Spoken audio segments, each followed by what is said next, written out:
આજે તો કોલેજમાં કામ કરાવીને કઢાવી નાખ્યા ભૂકા. તો સ્વાગત છે મિત્રો તમારું આજના મારા નવા મિની વ્લોગમાં. તો આવતીકાલે 22 ફેબ્રુઆરીના દિવસે અમારી કોલેજમાં રાખેલો છે એક નેશનલ સેમિનાર. તો આજે કરવાની તેની તૈયારી. હવારમાં કોલેજ આવીને બધા ભાઈબંધો દાદરેથી આકારે ઉતરીને મારી લીધી એન્ટ્રી. પછી મારા ભાઈબંધે બધાને કીધું એમ કરીને બધા છોટી ગયા કામે. દાદરા ઉતરતી વખતે તો હમણાં સારી એન્ટ્રી મારતા હતા, પણ હવે સડવામાં ભી પડે એવું લાગે છે. પેલા તો બધી બેન્ચીસો એક પછી એક ઉપર ચડાવીને મેકી દીધી બીજા રૂમમાં.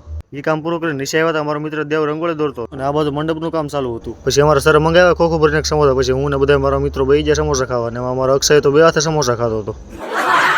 સમોસા ખાઈને પછી મંગાવ્યું સોડા. પછી હું ને મારા બધા મિત્રો બેસી ગયા સોડા પીવા.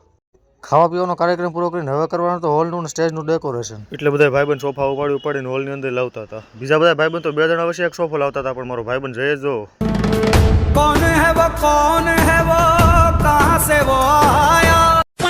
સોફા હોલમાં ગોઠવી દીધા ને હવે વારો હતો ખુરશીનો. એટલે બધા મિત્રો થઈને લઈ લીધી ખુરશી અંદર. પછી મેં મારા લાઇબ્રેરી વાળા સર મળીને ગોઠવી દીધી ખુરશી.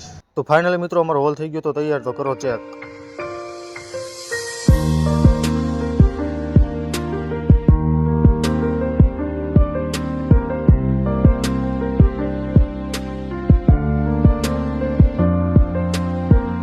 હોલનું કામ પૂરું કરીને બહાર આવ્યા ત્યાં રંગોળી પણ થઈ ગઈ હતી તૈયાર. કોમેન્ટમાં જણાવી દીધું કેવી બની છે. ઓલી બાજુ મંડપનું કામ પણ થઈ ગયું તો પૂરું, ને આ બાજુ ટેબલ પણ થઈ જતા રેડી. તો આજનું બધું કામ પૂરું કરીને હું મારા ભાઈબંધ હર્ષરાજ નીકળી જાય ઘરે. आज के लिए फिलहाल इतना ही, मिलते हैं कल सेमिनार के ब्लॉग में, तब तक के लिए बाय बाय.